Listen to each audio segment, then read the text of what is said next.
கொஞ்சம் சிரித்தாய் கொஞ்சம் மறைத்தாய் வெட்க கவிதை நீ நீ நீ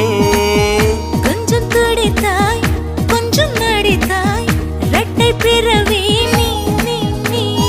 அம்மா அம்மம்மா என் தாயோட்டும் பேசாத மௌனத்தை நீயே சொன்னாய் அப்பா அப்பப்பா நான் யாரோடும் பேசாத முத்தத்தை நீயே தந்தாய்